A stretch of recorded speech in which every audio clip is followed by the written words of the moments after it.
Pride and Prejudice by Jane Austen, Volume 1, Chapter 1. It is a truth universally acknowledged that a single man in possession of a good fortune must be in want of a wife. However little known the feelings or views of such a man may be on his first entering a neighborhood, this truth is so well fixed in the minds of the surrounding families that he is considered as the rightful property of some one or other of their daughters.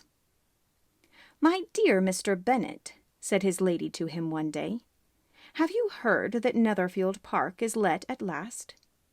Mr. Bennet replied that he had not.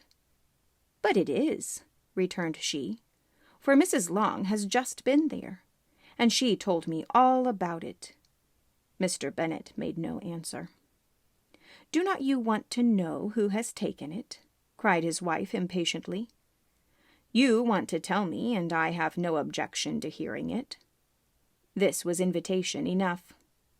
"Why, my dear, you must know. Mrs. Long says that Netherfield is taken by a young man of large fortune from the north of England, that he came down on Monday in a chaise and four to see the place, and was so much delighted with it that he agreed with Mr. Morris immediately, that he is to take possession before Michaelmas, and some of his servants are to be in the house by the end of next week." "What is his name?" "Bingley." "Is he married or single?" "Oh, single, my dear, to be sure. A single man of large fortune, 4,000 or 5,000 a year. What a fine thing for our girls!" "How so? How can it affect them?" "My dear Mr. Bennet," replied his wife, "how can you be so tiresome? You must know that I am thinking of his marrying one of them." "Is that his design in settling here?" "Design? Nonsense! How can you talk so? But it is very likely that he may fall in love with one of them, and therefore you must visit him as soon as he comes." "I see no occasion for that. You and the girls may go, or you may send them by themselves, which perhaps will be still better, for as you are as handsome as any of them, Mr. Bingley might like you the best of the party." "My dear, you flatter me. I certainly have had my share of beauty, but I do not pretend to be anything extraordinary now. When a woman has 5 grown-up daughters, she ought to give over thinking of her own beauty. In such cases a woman has not often much beauty to think of.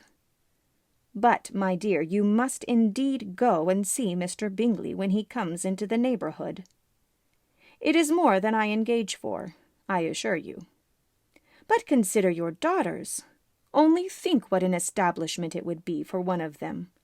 Sir William and Lady Lucas are determined to go, merely on that account. For in general, you know, they visit no newcomers. Indeed, you must go, for it will be impossible for us to visit him if you do not. You are over-scrupulous, surely. I dare say Mr. Bingley will be very glad to see you, and I will send a few lines by you to assure him of my hearty consent to his marrying whichever he chooses of the girls, though I must throw in a good word for my little Lizzie." "I desire you will do no such thing. Lizzie is not a bit better than the others, and I am sure she is not half so handsome as Jane, nor half so good-humoured as Lydia. But you are always giving her the preference." "They have none of them much to recommend them," replied he. "They are all silly and ignorant like other girls. But Lizzie has something more of quickness than her sisters." "Mr. Bennet, how can you abuse your own children in such a way? You take delight in vexing me.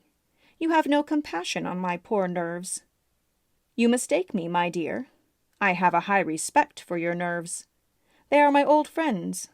I have heard you mention them with consideration these 20 years at least. Ah, you do not know what I suffer.